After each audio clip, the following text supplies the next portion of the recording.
गुरुभ्यो नमः।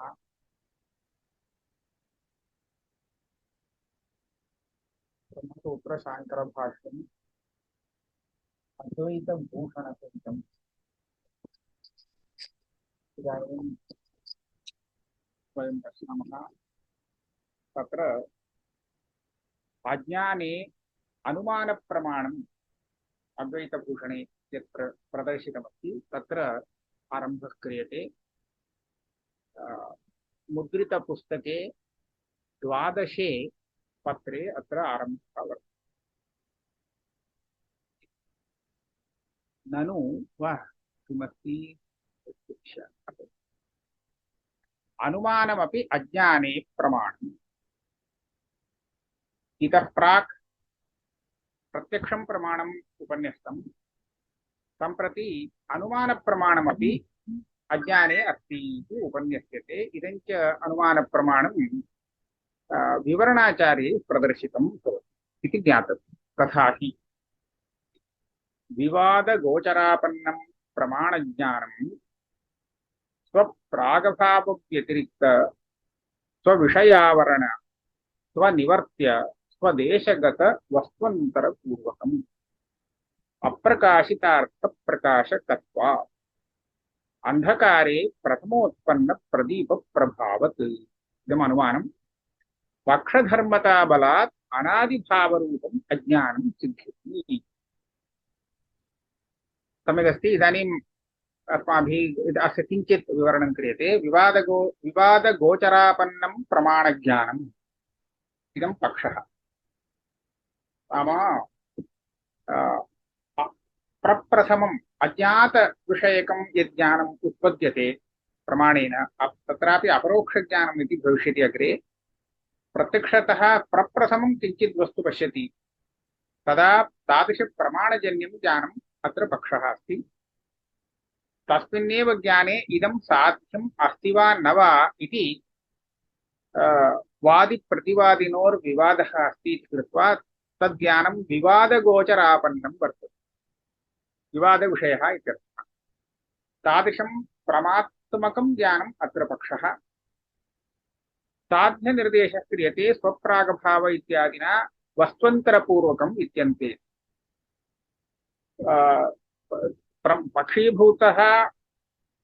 पक्षीभूतं यत् प्रमात्मकं ज्ञानं तत् स्वशब्देन ग्राह्यम्।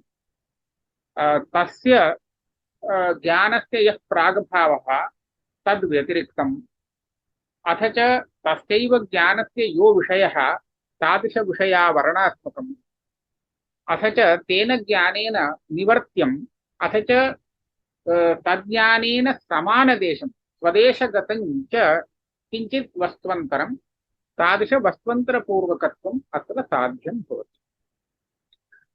ज्ञानेन अज्ञानं निवर्तते इति प्रसिद्धमस्ति। ज्ञानात् प्राक् तद् अज्ञानं तिष्ठति, पश्चात् उत्पन्ने ज्ञाने अज्ञानपूर्वकत्वं भवति। तत्र अज्ञाने एतानि विशेषणानि सङ्गतानि भवन्ति। ज्ञानप्रागभावापेक्षया अतिरिक्तमेव इदं भावरूपम् अज्ञानं, विवक्षितम् अज्ञानम्। अथ च इदम् अज्ञानं ज्ञानस्य यो विषयः तादृशविषयम् आवृणोति इति कृत्वा स्वविषयावरणात्मकम् अस्ति। अथ च ज्ञानेन निवर्त्यते इति कृत्वा स्वनिवर्त्यम् अपि अस्ति। यत्र ज्ञानम् उत्पद्यते तत्रैव इदम् अज्ञानं निवर्त्यम् अज्ञानं प्राग् आसीत् इति कृत्वा स्वदेशगतत्वम् अपि विशेषणं वर्तते। एतादृशवस्त्वन्तरपूर्वकत्वम् अत्र साध्यते। हेतुः कः इत्युक्ते अप्रकाशित अर्थप्रकाशकत्वात्। एतज्ज्ञानात् प्राक् यः विषयः न ज्ञातः न प्रकाशितः सः अनेन ज्ञानेन प्रकाश्यते इति कृत्वा अस्मिन् ज्ञाने अप्रकाशितार्थप्रकाशकत्वं वर्तते। अयमेव हेतुः। दृष्टान्तः अन्धकारे प्रथमोत्पन्नप्रदीपप्रभावत्। तत्र किमस्ति, अन्धकारे प्रदीपः यदा प्रज्वालितो भवति तत्र तस्य प्रदीपस्य प्रथमा या प्रभा सा अत्र दृष्टान्तः। द्वितीयादिप्रभायाम् इदं साध्यं नास्ति। यतः अन्धकारपूर्वकत्वं तत्र वक्तव्यम्। अन्धकारस्तु प्रथमप्रभया एव विनाशितः इति कृत्वा निरन्तरोत्पन्न द्वितीयादि प्रभायाम् अंधकारपूर्वकत्वं नास्ति। अतः एव अंधकारे प्रथमोत्पन्न प्रदीप प्रभा दृष्टान्ती कृता। तत्र च इदानीं स्वशब्देन प्रभा स्वीक्रियतां, दृष्टान्तीभूता प्रभा स्वीकर्तव्या। अंधकारः तादृशप्रभा प्राग्भावापेक्षया अतिरिक्तः। अथ च प्रदीपप्रभया प्रकाश्यं यद्वस्तु तद् आवरणरूपः सः अंधकारः आसीत्, स्वविषयावरणत्वम् अस्ति। प्रदीपप्रभया सः अंधकारः निवर्त्य इति कृत्वा स्वनिवर्त्यत्वम् अस्ति। प्रदीपप्रभा यत्र प्रसृता अस्ति तत्रैव प्रदीपोत्पत्तेः प्राक् अंधकारः आसीत् इति कृत्वा स्वदेशगतत्वमपि अस्ति। तादृशवस्त्वन्तरपूर्वकत्वं साध्यं दृष्टान्ते वर्तते, प्रभायां वर्तते। अथ च अप्रकाशितार्थप्रकाशकत्वमपि अस्ति इति कृत्वा दृष्टान्ते समन्वयः वर्तते। एवम् अनुमानस्वरूपम् अस्ति। अत्र पक्षधर्मताबलात् अनादिभावरूप अज्ञानं सिद्ध्यति इति उक्तं। तत् किमर्थमित्युक्ते अत्र साध्ये स्वप्रागभावव्यतिरिक्त स्वविषयावरण स्वनिवर्त्य स्वदेशगत वस्त्वन्तर इति एतानि विशेषणानि सन्ति। परन्तु एतानि विशेषणानि कस्मिंश्चित् जन्ये अपि नूतनपदार्थे यदि अनादिमास्तु सादिभूतं किञ्चित् प्राक्तनं नूतनं किञ्चित् वस्तु अनेन सिद्ध्यति चेत् तत्रापि सङ्गच्छन्ते एतानि विशेषणानि। अत एव अनादिभावरूपत्वम् इत्येतत् न केवलम् एतत् साध्यसिद्ध्या सिद्ध्यति, किन्तु किञ्चित् पक्षधर्मताबलात् सिद्ध्यति इति उच्यते। पक्षधर्मताबलात् इत्युक्ते कोऽर्थः इत्युक्ते तत्र साध्यमात्रं हेतुना अनुमितं, तस्य साध्यस्य कश्चन विशेषः यदि अस्ति, एवं यदि स्यात् तर्हि लाघवम् इति लाघवबुद्ध्यादिकम् अस्ति चेत् तदानीं तादृशोऽप्यर्थः अनुमितौ भासते, साध्यांशे भासते इति तार्किकाणां कश्चन प्रकारः वर्तते, सिद्धान्तः वर्तते। यथा एकम् उदाहरणं वदामि। तार्किकाणाम् ईश्वरसाधकम् अनुमानमस्ति चेत् तस्मिन् अनुमाने अनुमानस्य आकारं वदामि। कार्यम् उपादानगोचर अपरोक्षज्ञान चिकीर्षा कृतिजन्यम् कार्यत्वात् घटवत् इति अस्ति। अत्र उपादानगोचर कार्यत्वावच्छेदेन सर्वं कार्यम् अत्र स्वीकर्तव्यमस्ति। उपादानगोचर अपरोक्षज्ञान चिकीर्षा कृतिजन्यम् इत्यनेन या उपादानगोचर अपरोक्षज्ञानम् अनन्तरम् इच्छा, कर्तुम् इच्छा एवं कृतिः, एतादृशकृतिः भूभूधरादि विषये अस्मदीया नास्ति इति कृत्वा अन्यदीया काचन सिद्ध्यति इति वक्तव्यमस्ति। तत्र च यः कर्ता सिद्ध्यति अथवा ज्ञानेच्छादयः सिद्ध्यन्ति तेषां ज्ञानेच्छाकृतीनां नित्यत्वे एकत्वे च लाघवम् इति लाघवज्ञानमस्ति इति कृत्वा अनेन अनुमानेन नित्य एक ज्ञानेच्छाकृतयः सिद्ध्यन्ति इति तैः उच्यते। एतच्च व्याप्तिबलात् सिद्ध्यति इति नास्ति। व्याप्तौ तादृशविशेषः कुत्रापि न दृष्टः अस्ति, किन्तु प्रक्षधर्मताबलात् सिद्ध्यति इति उच्यते। एवमेव अन्यदपि वक्तुं शक्यते। पर्वतः वह्निमान् धूमवत्वात् महानसवत् इति यत्र अनुमीयते तत्र महानसे दृष्टः वह्निः महानसीयवह्निर्भवति, परन्तु महानसीयवह्निर्न अनुमीयते, वह्निः सामान्यमेव अनुमीयते। परन्तु पर्वते सिद्ध्यन् वह्निः अपर्वतीयः न भवितुमर्हति इति बाधज्ञानम् अस्ति चेत् तदा अनेन अनुमानेन पर्वते पर्वतीयवह्निः सिद्धेत्। यद्यपि पर्वतीयवह्निना सह व्याप्तिग्रहः प्राक् नास्ति, वह्निः सामान्येन सहैव व्याप्तिग्रहः अस्ति, तथापि पक्षधर्मताबलात् पर्वतीयवह्निरूपविशेषसिद्धिरस्ति। तर्हि तद्वदेव अत्रापि अस्मिन्नपि अनुमाने एतदनुमानबलात् प्रागभावादिव्यतिरिक्तं तादृशविशेषणयुक्तं किञ्चिद् वस्तु यत् सिद्ध्यति तद्वस्तु नित्यम् इति न अनादिभावरूपम् इति स्वीक्रियते चेत् तदानीं लाघवम् इति लाघवज्ञानमस्ति इति कृत्वा तादृशमेव किञ्चित् वस्तु सिद्ध्यति, तदेव भावरूपम् अनादिभावरूपम् अज्ञानम् इति उच्यते इति अस्य अर्थः। जातम्। अग्रे प्रश्नः नन्वत्र अनात्मज्ञानं पक्षः उत आत्मज्ञानम्। अत्र विवादगोचरापन्नं प्रमाणज्ञानम् इति पक्षनिर्देशः कृतः अस्ति। परमात्मकं ज्ञानम् इति तस्य अर्थः। परमात्मकं ज्ञानं घटादिज्ञानमपि भवितुमर्हति, आत्मज्ञानमपि भवितुमर्हति। तर्हि कीदृशं ज्ञानम् अत्र पक्षत्वेन विवक्षितमस्ति?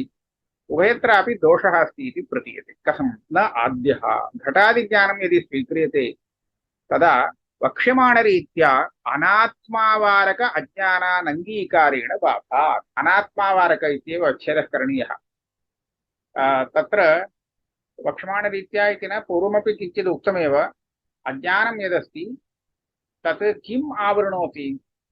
यस्य आवरणाभावे प्रकाशप्रसक्तिः तस्यैव आवरणम् आवश्यकम् अज्ञानेन करणीयमस्ति। जडपदार्थस्तु स्वतः प्रकाशहीनः इति कृत्वा तस्य प्रकाशवारणार्थम् आवरणं न कर्तव्यम्।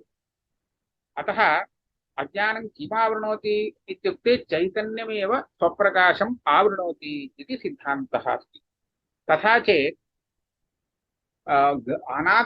आत्मविषयकमेव यत् आवृणोति तद्विषयकमेव भवति अज्ञानं। तथा च अनात्मानम् अज्ञानं नावृणोति इति कृत्वा अनात्मविषयकम् अज्ञानमेव न भवति। तथा च यदि घटादिविषयकं ज्ञानं पक्षीक्रियते, पक्षतया स्वीक्रियते, तदा तत् अनात्मविषयकं ज्ञानं भवति इति कृत्वा तत्र स्वविषयावरण इति घटादिविषयक अज्ञानपूर्वकत्वम् अनेन अनुमानेन सिद्धेत्। तत्तु नेष्टं वर्तते, बाधितं वर्तते। घटादिविषयकम् अज्ञानं साङ्गीक्रियते। अतएव न आद्यः वक्ष्यमाणरीत्या अनात्मावारक अज्ञान अनङ्गीकारेण बाधात्। अनुमाने बाधः दोषः अस्ति, पक्षे साध्यं नास्ति इति कृत्वा बाधः। अस्तु, नापि द्वितीयः आत्मज्ञानं पक्षः भवतु।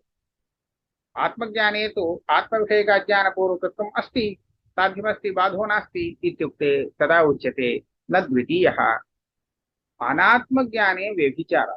अत्र हेतुः अप्रकाशितार्थप्रकाशकत्वम्। अप्रकाशितार्थप्रकाशकत्वं तु घटादिज्ञानेपि भवितुम् अर्हति। एवञ्च हेतुस्तत्र अस्ति, परन्तु विवक्षितं साध्यं तत्र नास्ति इति कृत्वा हेतोर्व्यभिचारदोषः आयाति। साध्याभाववद्वृत्तित्वं व्यभिचारः आगच्छति। एवञ्च अयं हेतुः असाधकः, व्यभिचारित्वादेव साध्यं साधयितुं न शक्नोति इति द्वेधापि दोषः। अस्तु, अन्यदपि दोषत्वेन अत्र उच्यते। प्रमाणज्ञानमात्रस्य पक्षत्वे अनुमित्यादौ बाधः इति। अत्र प्रमाणज्ञानम् इति उक्तम्। प्रमाणज्ञानं तु प्रत्यक्ष अनुमान उपमान शाब्दादिकं सर्वमपि भवितुम् अर्हति।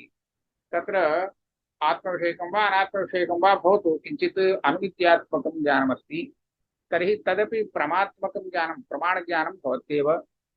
परन्तु अनुमित्यात्मकज्ञानेन अज्ञाननिवृत्तिर्नास्ति इति अभिप्रायेण इदमुच्यते। अनुमित्यात्मकज्ञानेन अज्ञानं न निवर्तते। अतः अज्ञानपूर्वकत्वरूपं साध्यं तस्मिन् नास्ति इति कृत्वा अनुमित्यादौ बाधः इति उच्यते। अन्यथा बाधः वक्तुं न शक्यते। येनापि अज्ञानं निवर्तते इति स्वीकारे किञ्चित् अज्ञानम् अनुमित्यादिज्ञानेनापि नश्यति इति स्वीकारे तु तादृश अज्ञानपूर्वकत्वम् अस्ति इति कृत्वा बाधः वक्तुं न शक्यते। परन्तु अनुमित्यादिकम् अज्ञाननिवर्तकं न, प्रत्यक्षात्मकं ज्ञानमेव अज्ञाननिवर्तकम् इति स्वीकृत्य इदम् उच्यते इति वक्तव्यम्। तदा प्रश्नः अस्ति, अनुमित्यादेर्वारणं कर्तुं शक्यते किमर्थं? ज्ञानमात्रस्य पक्षत्वे खलु अयं दोषः उक्तः। सामान्यतः प्रमाणज्ञानम् इति उच्यते चेत् तत्र प्रत्यक्षम् अनुमान सर्वमपि ज्ञानम् आगच्छति। तथा च एकदेशे अनुमित्याद्यात्मकज्ञाने बाधोऽस्ति इति पूर्वमुक्तं। तदा उच्यते विवादगोचरापन्नम् इति एकं विशेषणमस्ति। अनुमित्यादौ अज्ञाननिवर्तकत्वं नास्ति इति यदा निश्चितं तदा तत् विवादस्य विषयः न भवति।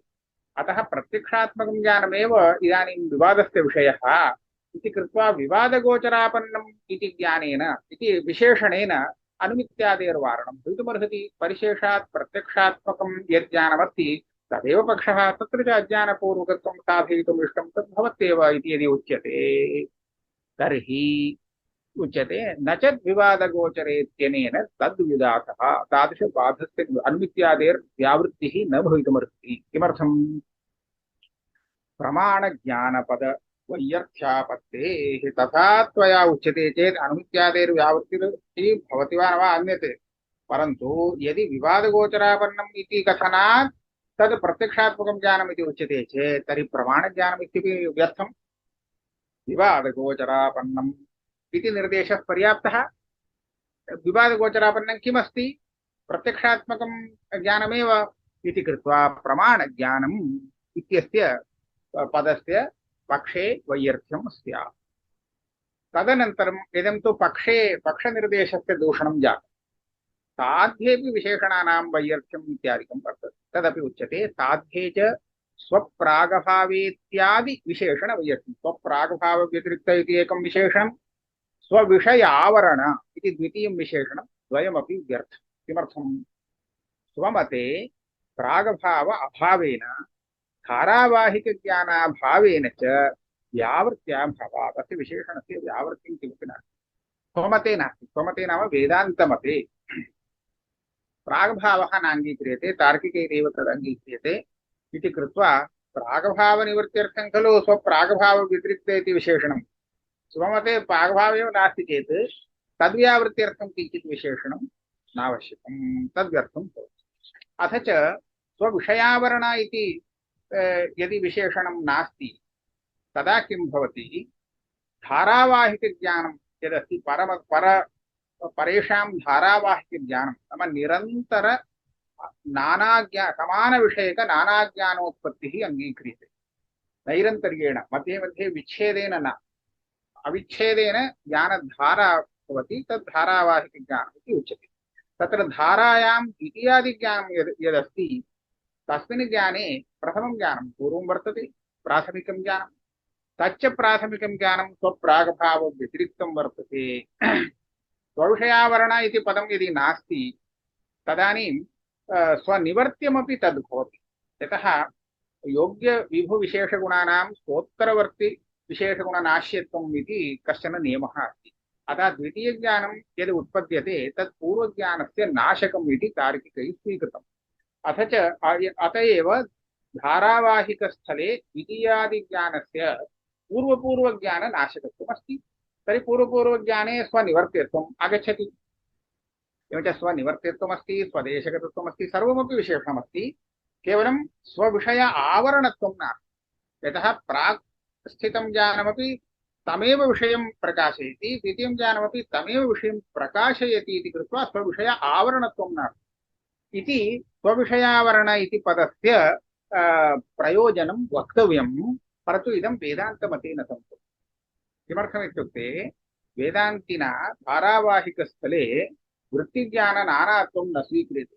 यावत्पर्यन्तं घटस्फुरणं तावत्पर्यन्तम् एकैव वृत्तिः अनुवर्तते। यतः स्वमते ज्ञानानां क्षणिकत्वनियमः कोऽपि नास्ति, परमते क्षणिकत्वनियमः अस्ति इति कृत्वा सा पुनः पुनः ज्ञानधारायाः अपेक्षा वर्तते धारावाहिकस्थले। स्वमते तु तावत्पर्यन्तं सा एका एव प्रथमं जाता घटाकारा वृत्तिः तिष्ठति इति कृत्वा द्वितीयं ज्ञानमित्येव किमपि नास्ति इति कृत्वा एतादृशरीत्या स्वपूर्वज्ञानेन समानविषयकेण अर्थान्तरवारणाय अथवा सिद्धसाधनवारणाय इदं स्वविषयावरण इति विशेषणम् इति वक्तुम् अवकाशो नास्ति। तथा च स्वप्रागभावव्यतिरिक्त इत्यपि विशेषणं व्यर्थं वेदान्तिमते, स्वविषयावरण इत्यपि विशेषणं व्यर्थम् इति जातम्। तदेव उच्यते स्वमते प्रागभावाभावेन धारावाहिकज्ञानाभावेन च व्यावर्त्याभावात्। स्वनिवर्त्य इति तृतीयं विशेषणं। स्वनिवर्त्यपदञ्च न अन्धकारव्यावृत्त्यर्थम्। अत्र स्वनिवर्त्य इति पदं नास्ति चेत् किं भवेत्? स्वप्रागभाव व्यतिरिक्त स्वविषय आवरण स्वदेशगत वस्तुन्तरपूर्वकम् इति वक्तव्यं स्यात्। अत्र ज्ञानात् प्राक् अन्धकारः अस्ति, अन्धकारे तद्वस्तु अस्ति इति स्वीक्रियताम्। तर्हि अन्धकारस्य स्वविषय आवरणत्वं वर्तते। अन्धकारः आवृणोति विषयम् इति वयं जानीमः। अथ च ज्ञानप्रागभावव्यतिरिक्तत्वमपि अस्ति। अतः विशेषणद्वयं स्वप्रागभावव्यतिरिक्तत्वं स्वविषय आवरणत्वं द्वयमपि अन्धकारे अस्ति। तत्पूर्वकत्वेन सिद्धसाधनं वा अर्थान्तरं वा स्यात् तद्वारणाय स्वनिवर्त्य इति विशेषणम् आवश्यकम्। अन्धकारस्तु आलोकेन निवर्त्यते, ज्ञानेन न निवर्तते। अतः स्वनिवर्त्यत्वं नास्ति इति कृत्वा अन्धकारपूर्वकत्वेन अर्थान्तरवारणं भवति। तथा च स्वनिवर्त्य इति पदम् अन्धकारव्यावृत्त्यर्थम् इति अस्माकं प्रतीतिः स्यात्। तत् न सम्भवति इति पूर्वपक्षी खण्डयति। स्वनिवर्त्यपदं च न अन्धकारव्यावृत्त्यर्थम्। कुतः? तस्य स्वदेशगतत्वाभावेन तत एव तद्विदाभात्। तत्र यदा एकैकस्य विशेषणस्य फलं चिन्त्यते, प्रयोजनं चिन्त्यते, तदा इतराणि सर्वाणि विशेषणानि सन्ति इति स्वीकृत्य एकमेव विशेषणं निष्कास्य किं भवति इति चिन्तनं क्रियते। एवमेव कर्तव्यं। तदा एव तस्य असाधारणं प्रयोजनं ज्ञातुं शक्यते। एवञ्चेत् स्वनिवर्त्य इति विशेषणं यदा नास्ति तदा साध्ये स्वप्रागभावव्यतिरिक्तत्वं, स्वविषय आवरणत्वं, स्वदेशगतत्वम् इति चतुर्थं विशेषणं वर्तते। केवलं स्वनिवर्त्य इति एकमेव नास्ति। तर्हि अन्धकारस्य तु स्वदेशगतत्वं नास्ति खलु। यथा ज्ञानं यत्र आत्मनि भवति तत्र स्थित्वा अन्धकारः विषयं न आवृणोति, ज्ञान विषयदेशे स्थित्वा आवृणोति। एवञ्च ज्ञानदेशगतत्वम् अन्धकारस्य नास्ति। अतः स्वदेशगतत्वपदेन अस्य व्यावृत्तिर्भवति खलु, अन्धकारव्यावृत्तिः भवति इति कृत्वा तेनैव अन्धकारमादाय अर्थान्तरवारणत्वं भवेत्। तन्निवृत्त्यर्थं स्वनिवर्त्येति विशेषणं व्यर्थम् इति उच्यते। तस्य स्वदेशगतत्वाभावेन ततः एव नाम स्वदेशगतत्वविशेषणेनैव अन्धकारस्य व्युदातात्। तदा प्रश्नः वर्तते, विषयगत अज्ञाततायाः ज्ञातत्वाभावरूपायाः व्यावृत्त्यर्थं तस्य आवश्यकत्वम्। अत्र प्रश्नः एवं कर्तुं शक्यते, यदि स्वदेशगतत्वविशेषणेन अन्धकारस्य व्यावृत्तिर्भवति, स्वनिवर्त्य इति विशेषणेनापि व्यावृत्तिः सम्भवति, तदा तयोर्मध्ये एकं त्याज्यं। तदा स्वदेशगतत्वमिति विशेषणमेव त्यज्यताम्। स्वनिवर्त्य इति तृतीयं विशेषणमस्ति। अनेन विशेषणेन अन्धकारस्य व्यावृत्तिः कर्तुं शक्यते। तथा च स्वदेशगत इति यत् चतुर्थं विशेषणमस्ति तन्मास्तु इत्युक्ते तथा न कर्तुं शक्यते। तत् प्रयोजनान्तरार्थं स्वदेशगत इति विशेषणस्य अपेक्षा वर्तते। तत् कथम् इत्युक्ते, विषयगत अज्ञाततायाः विषये ज्ञानात् प्राक् ज्ञातत्वाभावः तिष्ठति खलु। ज्ञातः भवति विषयः ज्ञाने सति, ज्ञानात् प्राक् ज्ञातत्वं नास्ति, ज्ञातत्वाभावः विषये भवति। अयं यः ज्ञातत्वाभावः सः इदानीं स्वनिवर्त्योऽपि भवति। ज्ञानवशादेव विषयस्य ज्ञातत्वाभावो निवृत्तः, विषयो ज्ञातः जातः, तेन तस्य ज्ञातत्वाभावः प्राग् यः आसीत् सः इदानीं निवृत्तः इति वक्तव्यम्। स्वनिवर्त्यपदेन ज्ञातत्वाभावस्य व्यावृत्तिः न कर्तुं शक्यते। परन्तु स्वदेशगत इति विशेषणेन तद्व्यावृत्तिः कर्तुं शक्यते। यथा ज्ञातत्वाभावः ज्ञानदेशे नास्ति, विषये खलु वर्तते। ज्ञानं तु आत्मनि वर्तते, तत्र ज्ञातत्वाभावो नास्ति, विषये वर्तते इति कृत्वा ज्ञातत्वाभावमादाय अर्थान्तरवारणाय स्वदेशगत इति विशेषणम् अवश्यं स्वीकार्यं, तन्न त्यक्तुं शक्यते। तर्हि किं त्यज्यताम्?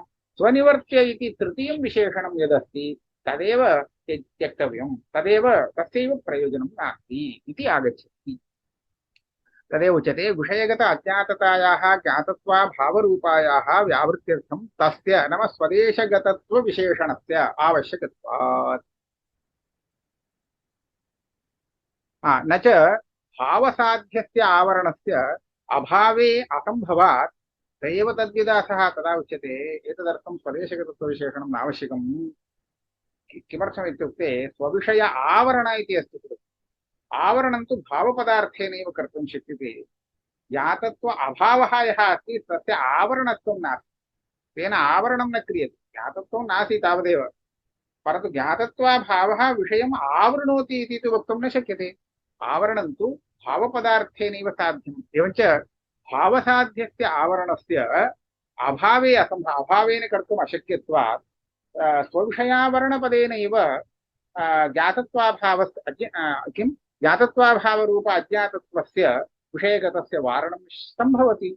तथा च तदर्थं स्वदेशगतेति विशेषणम् आवश्यकम् इति नास्ति इत्युक्ते तत्र उच्यते न च भावसाध्यस्य आवरणस्य अभावे असम्भवात् तत एव तद्विदासः इति। न च कुतः प्रागभावेऽपि तस्य तुल्यत्वेन तत एव तद्विदासात्। यदि अभावस्य आवरणत्वं नास्ति इति कृत्वा स्वविषयावरणपदेन ज्ञातत्वाभावो व्यावर्त्यते तर्हि प्रागभावोऽपि तेनैव व्यावर्तयितुं शक्यते। यथा अभावस्य आवरणकार्यत्वं नास्ति, प्रागभावस्यापि आवरणसाधनत्वं तु नास्ति, अतः तेनैव तद्विदासः भवितुमर्हति इति कृत्वा स्वप्रागभावव्यतिरिक्तेति प्रथमविशेषणं व्यर्थं स्यात्। पुनः सोऽपि दोषः एवं रीत्या उच्यते चेत् प्रथमविशेषणं व्यर्थं भविष्यति। तदा उच्यते अत्र विवक्षितम् आवरणत्वं भावाभावसाधारणं। तत् कथम् इत्युक्ते यदि एवमुच्यते स्वविषये नास्ति न प्रकाशते इति व्यवहारहेतुत्वम् आवरणम् अभावस्यापि सम्भवति। भावस्यापि इति अस्ति खलु, अभावस्यापि इति शोधनीयं। मातृकायाम् अभावस्य इति पाठः वर्तते, मया दृष्टम्। एवञ्च अभावस्यापि सम्भवति इति मतम्। यदि एवमुच्यते ज्ञातत्वाभावस्य स्वविषयावरण इति पदेन व्यावृत्तिः कर्तुं न शक्यते। किमर्थम्? स्वविषय आवरणत्वं नाम किम्? स्वविषय स्वशब्देन ज्ञानं स्वीकर्तव्यं। तादृशज्ञानस्य विषये सः नास्ति इति वा सः न प्रकाशते इति वा यो व्यवहारः तादृशव्यवहारहेतुत्वमेव आवरणम्। तत् ज्ञातत्वाभावेऽपि वक्तुं शक्यते। यावत्पर्यन्तं सः विषयः न ज्ञातः आसीत्, ज्ञातत्वाभाववान् आसीत्, तावत्पर्यन्तं तस्मिन् घटादिविषये अस्ति इति वा प्रकाशते इति वा व्यवहारो नासीत्। एवञ्च तादृशव्यवहारस्य नास्ति न प्रकाशते इत्येव व्यवहारः आसीत्। एवञ्च तादृशव्यवहारहेतुत्वं वा भवतु, अस्ति प्रकाशते इति व्यवहारप्रतिबन्धकत्वं वा भवतु, एतादृशम् आवरणत्वम् उच्यते चेत् तद् ज्ञातत्वाभावेऽपि सम्भवति। एवं स्वप्रागभावेऽपि सम्भवति, ज्ञानप्रागभावेऽपि।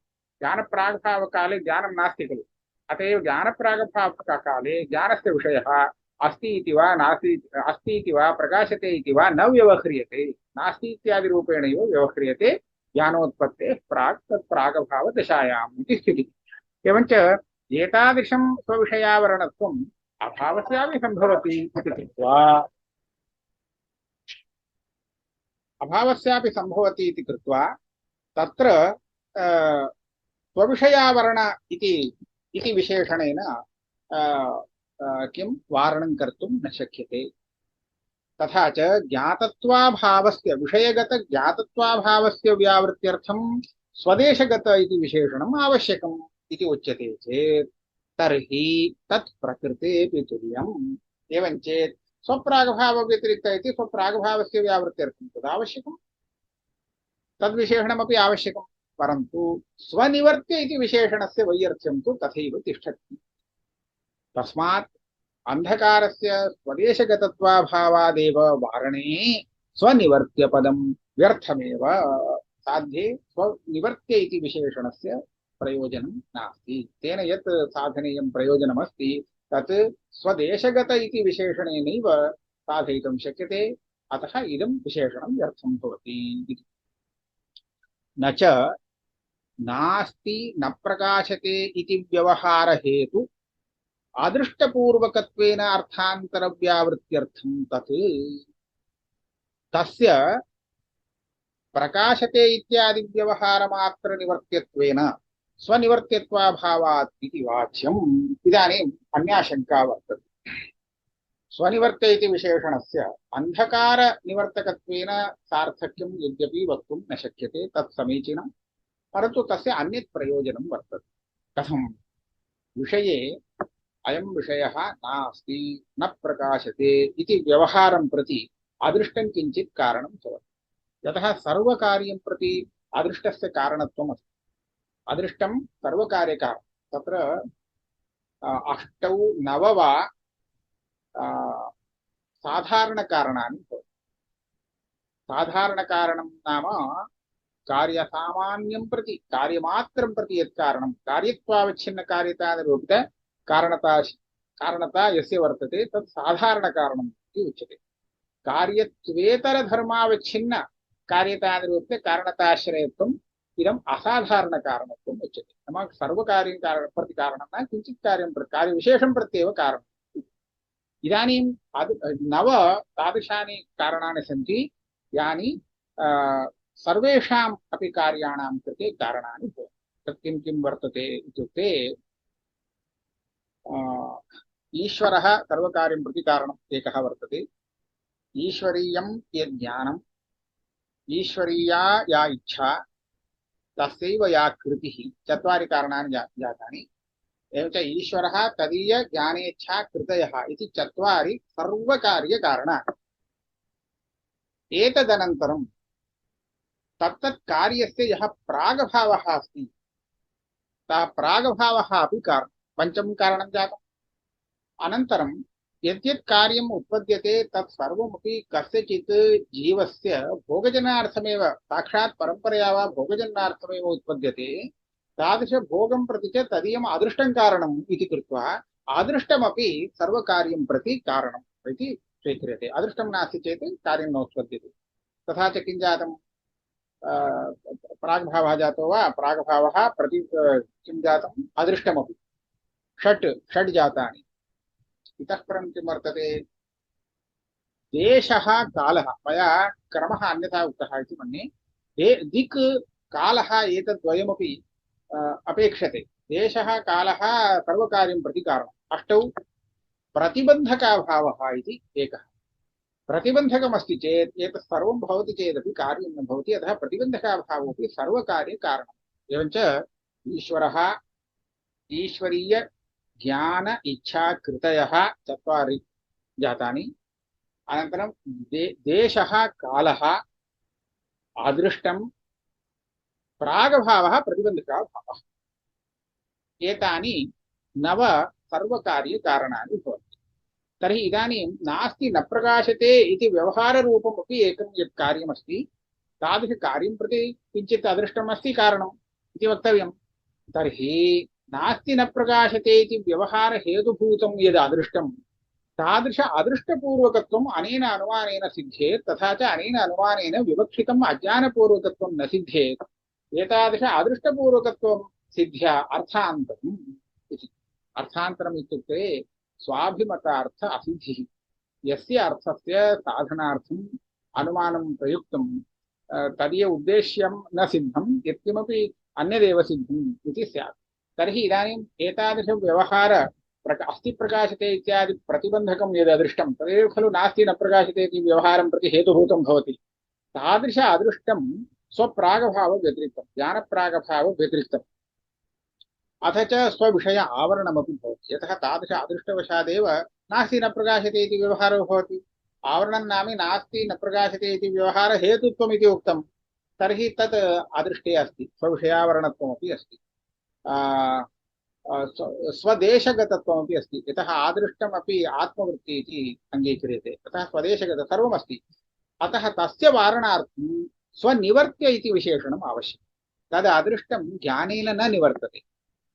तत्तु अदृष्टस्य निवृत्तिः कथं भवति इत्युक्ते कार्येण अदृष्टनिवृत्तिर्भवति। अदृष्टस्य कार्यनाश्यत्वं स्वीक्रियते, फलनाश्यत्वं।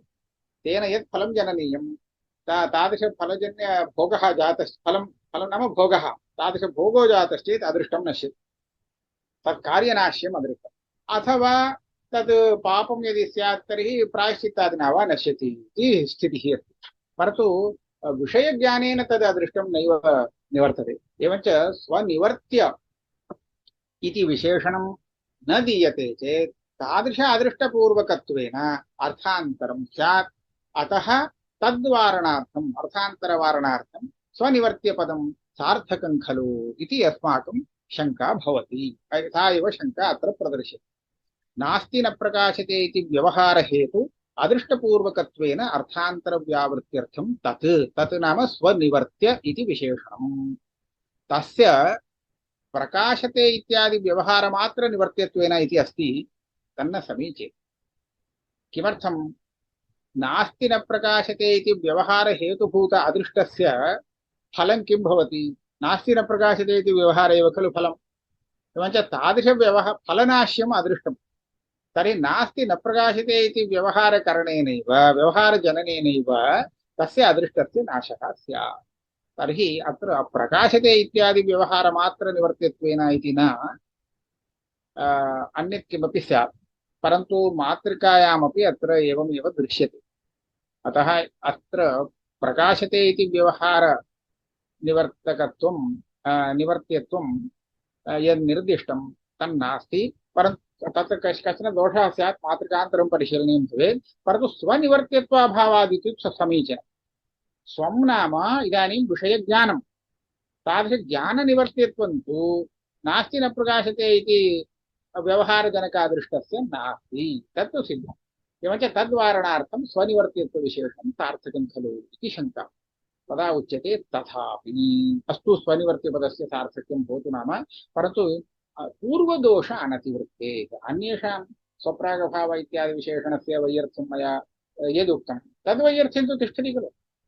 मया अनेके दोषाः परिगणिताः, तत्र एकः दोषः नास्ति इति त्वया परिहारः उक्तः। एक एव खलु दोषः परिहृतः, अन्ये दोषाः सन्ति खलु, तावता तव अनुमानं दुष्टमेव इति पूर्वपक्षी वदति। अपि च वस्त्वन्तरपूर्वकम् इति वस्त्वन्तर इति किमर्थं? वस्त्वन्तरपदञ्च सर्वसाधारण्यार्थं यत्किमपि वस्तु भवतु तद् वस्त्वन्तरमेव खलु। एतद् ज्ञानापेक्षया यत्किमपि अस्ति अन्यत् तद् वस्त्वन्तरमेव। तर्हि वस्त्वन्तरम् इति विशेषणस्य किमपि तथा प्रयोजनं नास्ति, व्यावर्त्यं किमपि नास्ति इति पक्षे साध्ये च प्रविष्टानां विशेषणानां दूषणं कृतम् एतावता। इदानीम् अत्र समाधानं सिद्धान्तिना उच्यते। अत्रोच्यते विवादगोचरेत्यनेन उक्त धर्मिविशेष स्पष्टीकरणार्थं प्रमाणज्ञानपदं प्रत्यक्षप्रमाणज्ञानपदम्। एवमस्ति, विवादगोचरापन्नम् इति यदस्ति तत् पर्याप्तं। परन्तु किम् अत्र विवादगोचरापन्नं वर्तते इति परं प्रति खलु अनुमानप्रयोगः क्रियते। इदानीं प्रयोगः यः भवति सः परं प्रति प्रयोगो नाम प्रतिज्ञादिवाक्यप्रयोगः। एतच्च परस्य अनुमानजन्यार्थम् अस्माभिः क्रियते। तत्र विवादगोचरम् इति केवलम् उच्यते चेत् किम् इत्येव सः न जानीयात्। अतः विवादगोचरापन्नं प्रमाणज्ञानम् इति विवादगोचरपदार्थस्य स्फुटीकरणार्थं प्रमाणज्ञानम् इति आवश्यकम्। तच्च प्रमाणज्ञानम् इदानीं प्रत्यक्षप्रमाणज्ञानम्। अत्र सर्वत्रापि प्रमाणमित्युक्ते प्रमा इत्यर्थः, प्रमाकरणमिति न, प्रमितिः इत्यर्थे वर्तते। तथा च प्रत्यक्षप्रमाणज्ञानपदम्। अस्तु, प्रमाणज्ञानम् इत्युक्ते तर्हि अनात्मविषयकं ज्ञानमपि प्रमाणज्ञानं प्रत्यक्षप्रमाणज्ञानं भवितुमर्हति। तत्र अज्ञानपूर्वकत्वं नास्ति इति कृत्वा बाधः इति दोषः प्राक् उक्तः आसीत्। सः दोषः इदानीं निवार्यते। कथम्? अनात्मज्ञानमपि आत्मपर्यन्तमेव सर्वज्ञानानां तत्तदवच्छिन्नचैतन्य अज्ञाननिवर्तकत्वेन प्रामाण्यात् न अनात्मज्ञानांशे बाधः। अत्र एवमस्ति, घटादिप्रमायां घटादिप्रमात्वं किं कथं वक्तव्यम्? अज्ञाननिवर्तकं यदि न भवति तर्हि तस्य प्रमात्वमेव न। इदानीं प्रमात्वं वक्तव्यं। प्रमात्वेन लोके प्रसिद्धः अस्ति। अतः किं क्रियते? घटादि अवच्छिन्न चैतन्ये अज्ञानम्। यद्यपि साक्षात् अज्ञानं घटं न आवृणोति, किन्तु येन चैतन्येन घटस्य प्रकाशः सम्पादनीयः तत् चैतन्यं तु स्वप्रकाशं वर्तते। स्वप्रकाशे तस्मिन् अज्ञानं स्वकार्यं करोति, आवरणं करोति। एवञ्च आवृतचैतन्यमेव वर्तते इति घटावच्छिन्नचैतन्यस्य आवृतत्वादेव तादृशचैतन्यसम्बन्धे सत्यपि घटः न प्रकाशते। एवञ्च यदा तादृशचैतन्यनिष्ठ आवरणं निवृत्तं भवति ज्ञानेन तदा अनावृतचैतन्यसम्बन्धात् घटः प्रकाशते इति सिद्धान्तः वर्तते, अद्वैतसिद्धान्तः। एवञ्च यद्यपि घटविषयकं साक्षात् अज्ञानं नास्ति, परन्तु घटादिविषयकप्रमात्मकं ज्ञानं यदस्ति तत् घटावच्छिन्नचैतन्यगतम् अज्ञानं नाशयत्येव इति कृत्वा तादृश अज्ञानपूर्वकत्वसाध्यं तस्मिन् परोक्षप्रमात्मकज्ञानेऽपि वर्तते इति साध्यमस्ति इति कृत्वा बाधो नास्ति। एवञ्च अनात्मज्ञानमपि आत्मपर्यन्तमेव। अस्य कोर्सः इत्युक्ते अनात्ममात्रविषयकं किञ्चिदपि ज्ञानं नास्ति, तेन सह आत्मचैतन्यमपि स्फुरत्येव। अनात्मज्ञाने आत्मचैतन्यमपि स्फुरति चेत् तद्गत अज्ञाननिवृत्तिः ज्ञानेन भवति इति कृत्वा तत्रापि अज्ञानपूर्वकत्वरूपं विवक्षितम् साध्यं वर्तते एव। अतः बाधो नास्ति, बाधोऽपि नास्ति, व्यभिचारोऽपि नास्ति।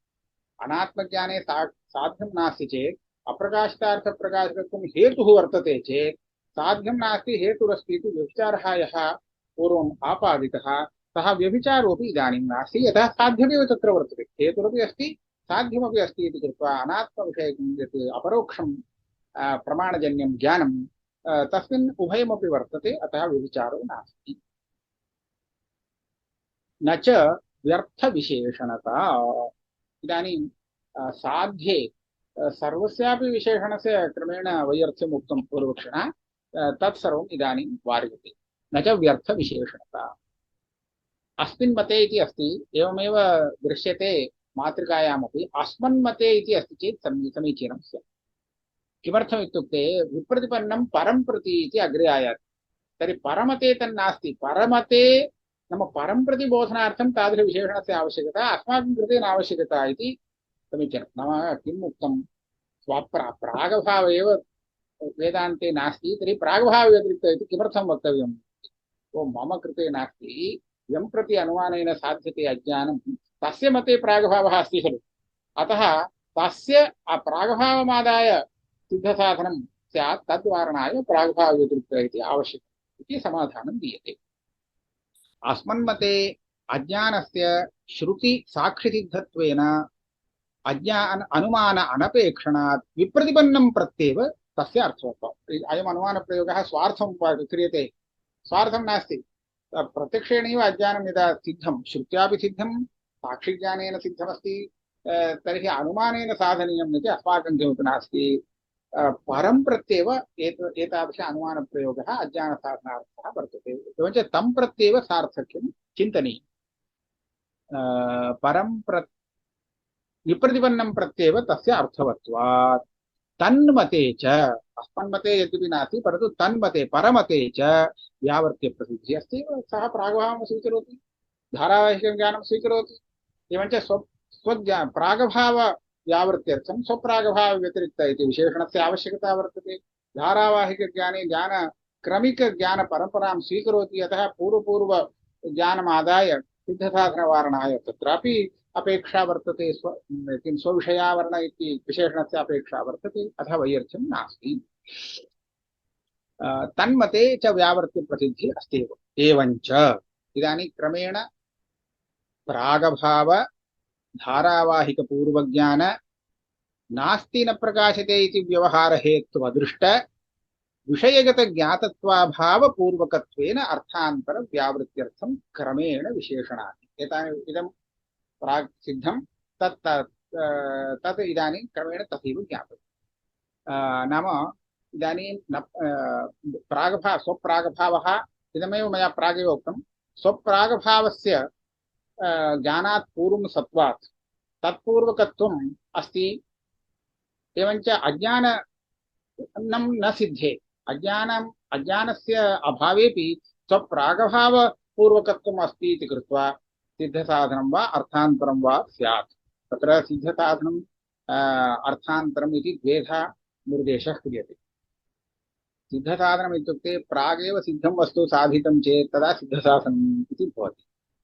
परन्तु विवक्षितं यः अर्थः वर्तते, साधनीयः अर्थः, सः न सिद्धः, अन्यदेव किञ्चित् सिद्धं चेत् तदा अर्थान्तरम् इति उच्यते।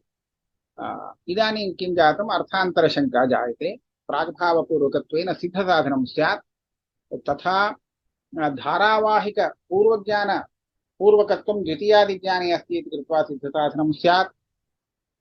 तद्वारणाय स्वविषयावरण इति पदं नास्ति न प्रकाशते इति व्यवहारहेतु अदृष्टपूर्वकत्वेन सिद्धसाधनं स्यात्। तद्वारणाय स्वनिवर्त्यपदम् अनन्तरं किमस्ति,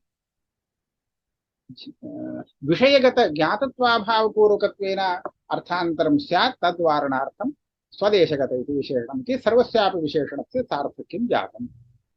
न चैवमपि अज्ञानविषयत्वरूप अज्ञातत्वपूर्वकत्वेन अर्थान्तरशङ्का, इदानीं नूतन अर्थान्तरशङ्का आनीयते। भवदभिमतं यद् अज्ञानमस्ति तादृश अज्ञानविषयत्वं ज्ञानात् प्राक् विषये आसीत्, विषये विषयः अज्ञाते एव खलु आसीत् ज्ञानात् प्राक्, तर्हि तस्मिन् अज्ञानविषयत्वमस्ति। तथा च अज्ञानविषयत्वम् इदं ज्ञानात् पूर्वमस्ति, तच्च अज्ञानविषयत्वं स्वप्रागभावव्यतिरिक्तं भवति, स्वनिवर्त्यं भवति, स्वविषयावरणं भवति। उक्तरीत्या अज्ञानविषयत्वं यदस्ति तदेव नास्ति न प्रकाशते इति व्यवहारं प्रति हेतुः इति कृत्वा स्वविषयावरणत्वं वर्तते, स्वदेशगतत्वं वर्तते, सर्वमस्ति इति कृत्वा तत्पूर्वकत्वेन अर्थान्तरं स्यात्। तद्वारणार्थं भवता किमपि नूतनं विशेषणं न दत्तमस्ति खलु इति प्रश्नः। तदा उच्यते तन्नावश्यकं। भवता किमुक्तं, किमादाय अज्ञानविषयत्वपूर्वकत्वं सिद्धेत् इति। अज्ञानं न सिद्ध्यति चेत् अज्ञानविषयत्वं सिद्ध्येद् वा घटे? एवञ्च भवता यस्मात् अज्ञानविषयत्वसिद्ध्या अर्थान्तरमुक्तं तदा अज्ञानमपि सिद्धमेव, तर्हि अस्मदिष्टं जातम्, इदं न अर्थान्तरं भवति इति समाधानम्। अज्ञानं विना अज्ञानविषयत्वं तु नैव सिद्ध्यति इति कृत्वा अज्ञानविषयत्वपूर्वकत्वम् उच्यते चेत् मम इष्टापत्तिः तत्र यतः पूर्वम् अज्ञानम् अस्ति इति कृत्वैव अज्ञानविषयत्वं घटे अस्ति इति वक्तव्यम्। अतः विवक्षितं साध्यं सिद्धम्, इदं न अर्थान्तरं भवति इति समाधानम् उच्यते।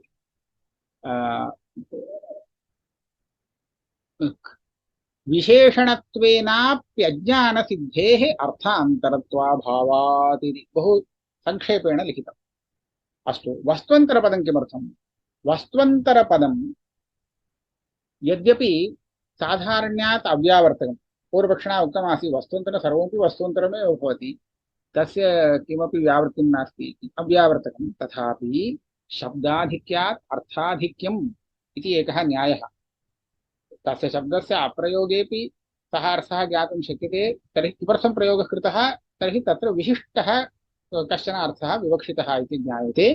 तथा च अर्थाधिक्यं युक्तम् इति भ्रान्तिज्ञानव्यतिरिक्तपरं तद्व्यावृत्त्यर्थं वस्त्वन्तरमिति उक्तं किल। कदाचित् एवं भवति, पूर्वं भ्रान्तिज्ञानमस्ति, अनन्तरं सम्यग्ज्ञानं जातम्। अत्र सम्यग्ज्ञानं पक्षः इति वक्तुं शक्यते। भ्रान्तिज्ञानं तु स्वप्राग्भावव्यतिरिक्तं भवति, स्वविषयावरणं भवति, स्वनिवर्त्यं स्वदेशगतं सर्वं वर्तते। एवञ्च तत्पूर्वकत्वेन अर्थान्तरं स्यात्, तद्वारणाय वस्तुअन्तरपदम्। वस्तुअन्तरम् इति किमुच्यते? भ्रान्तिज्ञानातिरिक्तम् इति तस्य अर्थः विवक्षितः। तथा च भ्रान्तिज्ञानव्यतिरिक्तपरं वस्तुअन्तरपदं तद्व्यावृत्त्यर्थं भ्रान्तिज्ञानेन अर्थान्तरव्यावृत्त्यर्थम्। एवञ्च यथाश्रुत अनुमानस्य सुस्थत्वे साध्य पृथक्करणादिक्लेशः न युक्तः इति। एतत् किमर्थमुच्यते? मम भाति अद्वैतसिद्धिकारैः पूर्वम् उक्तानुमाने उक्तरीत्या सार्थक्यं सर्वमुक्तं, सर्वेषां विशेषणानां सार्थक्यम् उक्त्वा अभावस्य स्वविषय आवरणत्वं नास्ति इति सिद्धान्तः यदि अङ्गीक्रियते, तदा अत्र स्वप्रागभावव्यतिरिक्त इति विशेषणस्य सार्थक्यं न भवति इति कृत्वा तदा यतः स्वविषयावरणपदेनैव तद्व्यावृत्तिर्जायते इति कृत्वा अनयोः मध्ये एकमेव स्थापनीयं भवति। तदा साध्यद्वये तात्पर्यम् अनुमानद्वये तात्पर्यम् इति तैः वर्णितम्। एकं स्वप्रागभावव्यतिरिक्त स्वनिवर्त्य स्वदेशगतवस्त्वन्तरपूर्वकम् इति एकं साध्यम्। अपरं स्वप्रागभावव्यतिरिक्त इति नास्ति, स्वविषयावरण स्वदेशगतवस्त्वन्तरपूर्वकम् इति अपरं साध्यम् इति द्वेधा अत्र साध्यं पृथक् करणीयम् इति अद्वैतसिद्धिकारैरुक्तं। तत्सर्वम् अनावश्यकम् इति खण्ड्यते। एवञ्च यथाश्रुत अनुमानस्य सुस्थत्वे यतः सर्वस्यापि पृथक् पृथक् यभिः सार्थक्यमुक्तं, सर्वस्यापि विशेषणस्य अभावस्यापि नास्ति न प्रकाशिते इति व्यवहारहेतुत्वरूपम् आवरणत्वं सम्भवति इति च निरूपितमिति कृत्वा एकमेव इदं साध्यं सर्वसकलविशेषणयुक्तं समीचीनम् इति स्थापितम्। एवञ्च साध्यपृथक्करणादिक्लेशो न युक्तः इति। ननु तथापि इदानीं पुनः एकः क्लेशः। एतावता स्वप्रागभावव्यतिरिक्त इति विशेषणस्य सार्थक्यम् उक्तं किल, पुनः प्रकारान्तरेण तद्वैयर्थ्यं शङ्क्यते। ननु तथापि स्वप्रागभावेऽपि व्यर्थमेव। किमर्थम्? परमते स्वस्य स्वप्रागभावनिवृत्तिरूपत्वेन स्वजन्यनिवृत्तिप्रतियोगित्वरूपस्वनिवर्त्यत्वाभावादेव तद्विघातसम्भवादिति चेत्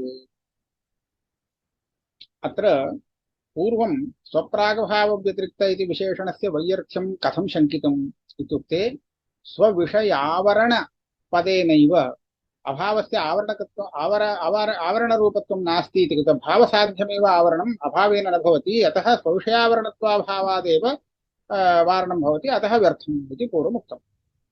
तस्य समाधानं जातं। परन्तु इदानीं किं शङ्क्यते, स्वनिवर्त्य इति पदं वर्तते खलु एकं विशेषणं, तेनैव प्रागभावव्यावृत्तिर् कथं? ज्ञानप्रागभावस्य निवृत्तिः ज्ञानेन भवति वा? न भवति। ज्ञानमेव प्रागभावस्य निवृत्तिः। एवञ्च ज्ञानेन स्वप्रागभावनिवृत्तिर्नास्ति, ज्ञानजनकेनैव ज्ञानप्रागभावस्य निवृत्तिर्भवति इति स्थितिः। तर्हि स्वप्रागभावे स्वनिवर्तित्वमेव नास्ति। स्वनिवर्तित्वं नाम किं? स्वजन्यनिवृत्तिध्वंसप्रतियोगित्वं, स्वजन्यनिवृत्तिप्रतियोगित्वं, स्वजन्यनिवृत्तिप्रतियोगित्वं स्वयमेव निवृत्तिः, प्रागभावनिवृत्तिः इति कृत्वा तस्मिन् स्वजन्यत्वं नास्ति। अतः स्वनिवर्त्यत्वविशेषणेनैव प्रागभावः वारयितुं शक्यते। अतः प्रथमविशेषणवैयर्थ्यम् इति शङ्का। परमते स्वस्य स्वप्रागभावनिवृत्तिरूपत्वेन स्वजन्यनिवृत्तिप्रतियोगित्वरूप स्वनिवर्त्यत्वाभावादेव तद्विघातसम्भवादिति चेत् न। स्वस्येव स्वध्वंसस्यापि प्रागभावनिवृत्तित्वेन स्वजन्यनिवृत्तिप्रतियोगित्वरूप स्वनिवर्त्यत्वस्यापि सत्त्वात्। समीचीनम् अत्र उक्तम्। अन्यत्र कुत्रापि अहं न स्मरामि एतादृशरीत्या सार्थक्यकथनम्। अत्र सम्यगस्ति इदम्। एवमस्ति, यद्यपि प्रागभावनिवृत्तिः प्रतियोगिस्वरूपा इति तैः अङ्गीकृतं, परन्तु प्रागभावनिवृत्तिर्नाम ध्वंसः। प्रागभावध्वंसः न केवलं प्रतियोगिस्वरूपः, किन्तु प्रतियोगिध्वंसस्वरूपोऽपि इति अङ्गीकार्यम्। अन्यथा प्रतियोगी घटः यदा नश्यति तदा प्रागभावध्वंसस्यापि नाशापत्तिः। अतः किं वक्तव्यं? प्रागभावस्य ध्वंसः प्रतियोगिस्वरूपः तद्ध्वंसरूपश्च इति वक्तव्यम्।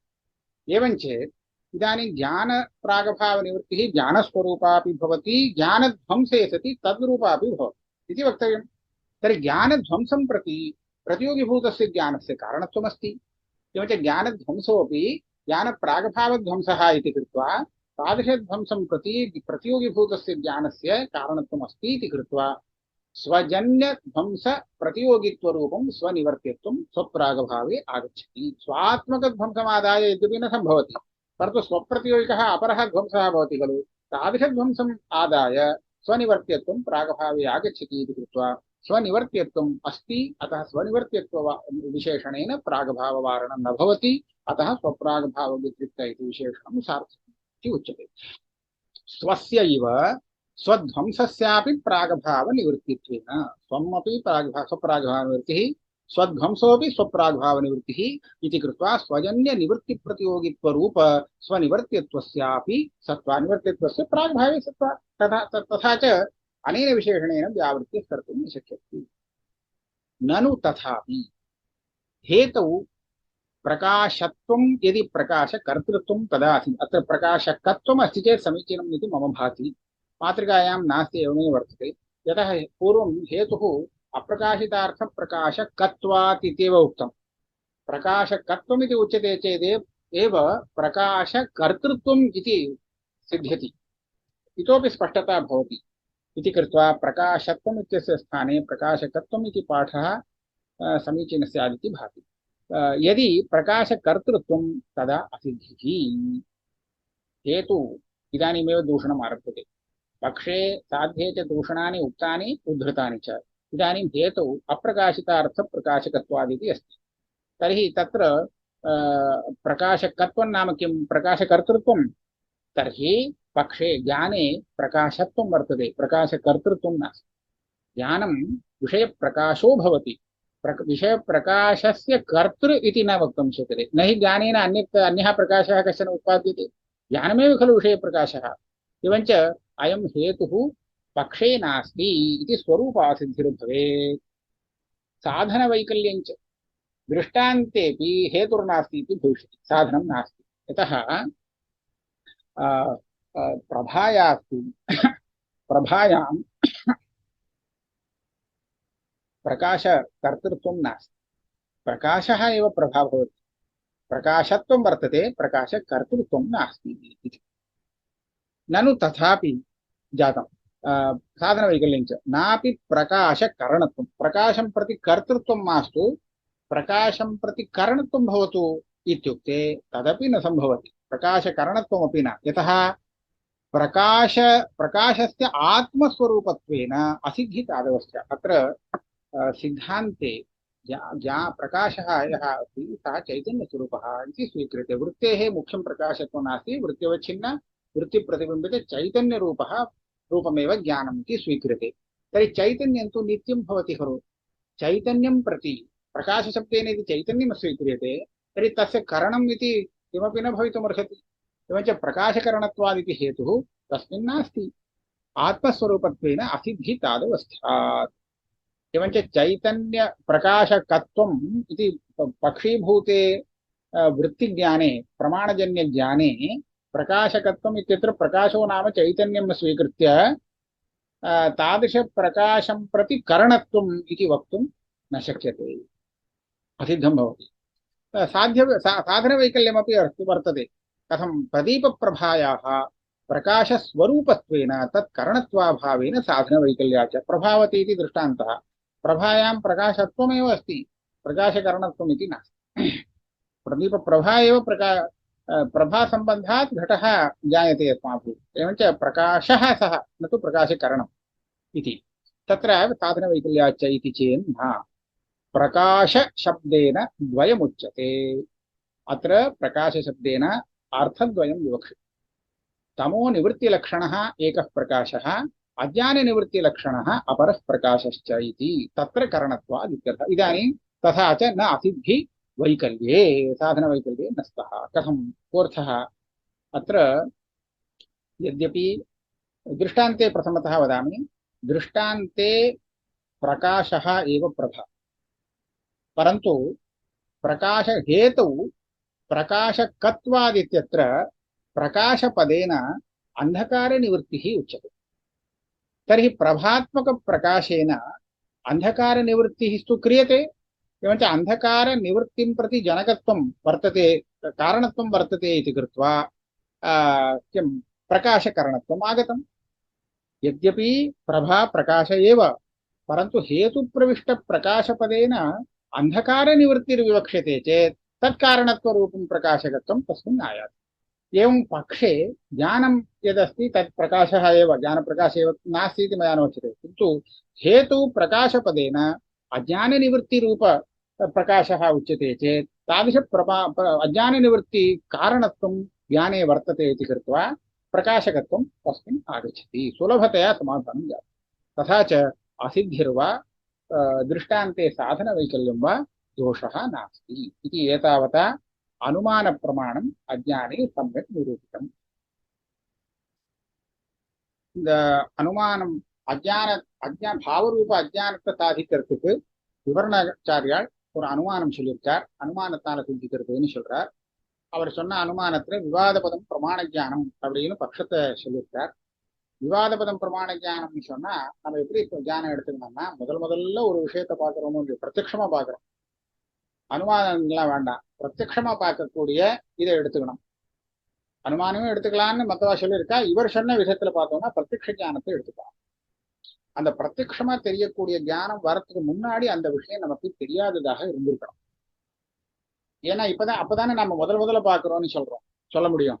ஏன்னா ஏற்கனவே அந்த விஷயம் நமக்கு தெரிஞ்சிருந்ததுன்னா அப்போ அது ஏற்கனவே பார்த்த விஷயமாக ஆயிடும். தெரியாத விஷயத்த பார்க்கறோம்னு சொல்றது முடியாது. அப்ப தெரியாத விஷயத்த முதல்ல நாம எப்ப பார்க்கிறோமோ அந்த ஞானத்தை இங்க பட்சமாக வச்சுக்க வேண்டியது. இப்ப இந்த ஞானம் வந்ததுனாலே இந்த ஞானம் வரத்துக்கு முன்னாடி என்ன இருந்தது அப்படின்னு பார்க்கணும். இந்த ஞானம் வரத்துக்கு முன்னாடி இந்த ஞானத்தினுடைய பிராகபாவம் இருந்தது. இந்த ஞானத்தினுடைய பிராகபாவம் எப்பவும் ஞானம் வரத்துக்கு முன்னாடி உள்ள அபாவம் பிராகபாவம் சொல்லுவோம், அது இருக்கும் இல்லையா? அப்ப அது இருந்தது இல்லை, நமக்கு அஜ்ஞானம்னு ஒண்ணு இருந்ததுன்னு சாதிக்கும். அந்த அஜ்ஞானங்கிறது எப்பேற்பட்டது? ஞான பிராகபாவத்தை காட்டிலும் வேறானது. அதனால சொப்பிராகபாவம் வெதிரிக்க. அதே சமயத்துல இந்த அஜ்ஞானம் என்ன பண்ணிட்டு இருந்ததுன்னா இந்த ஞானத்துக்கு என்ன விஷயமோ இந்த விஷயத்தை ஆவரணம் பண்ணி வச்சிருந்தது. அதனால ஸ்வ விஷய ஆவரணமாக இருந்தது. அதே சமயத்துல இந்த ஞானம் வந்ததுனாலதான் அந்த அஜ்ஞானம் போச்சுங்கிறதுனாலே ஸ்வ நிவர்த்தியமாகும், தன்னால நிவர்த்தியாக கூடியதாகவும் அதற்கு ஸ்வ நிவர்த்தியமாகவும் இருக்கு. அதே சமயத்துல இந்த ஞானம் எங்க வந்ததோ அங்கதான் அந்த அஜ்ஞானம் முன்னாடி இருந்தது. அதனால ஸ்வதேசகதமாகவும் இருக்கு. இப்பேற்பட்ட ஒரு வஸ்துவந்தரம், பிராந்தி ஞானத்தை வியாபர்த்தி பண்றதுக்காக வஸ்துவந்தரம்னு போட்டார். பிராந்திக்கு அப்புறம் எனக்கு ஞானம் வந்ததுன்னா அந்த பிராந்தியே வஸ்துவந்தரம்னு சொல்லிவிடலாம்னு.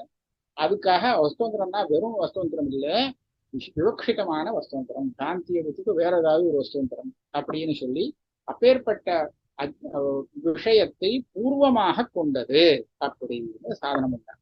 பூர்வம்னா அது முன்னாடி இருக்கு, அப்புறம் வந்தது இந்த ஞானம். அப்ப அந்த முன்னாடி இருக்கிற வஸ்து என்னவோ அதுதான் பாவரூப அஜ்ஞானம். அது அனாதி பாவரூபங்கிறது எப்படி சித்திக்கிறதுன்னு சொன்னா அது பக்ஷ தர்மதாபலாத்னு சொன்னார். சில விஷயங்கள் வியாப்தியை வச்சுட்டு என்ன சாதிக்க முடியாது.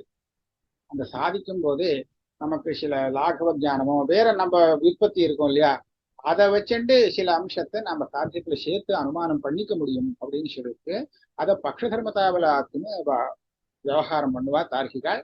பாவரூபாஜானம் சித்திக்கிறது அப்படின்னு இதை சொன்னார். ஹேத்து என்ன? அப்பிரகாசித அர்த்த பிரகாசகத்துவம். இதுக்கு முன்னாடி பிரகாசம் ஆகாத ஒரு வஸ்துவை பிரகாசம் பண்ணக்கூடியதாக இருக்கிறதுனாலே இது ஹேத்து.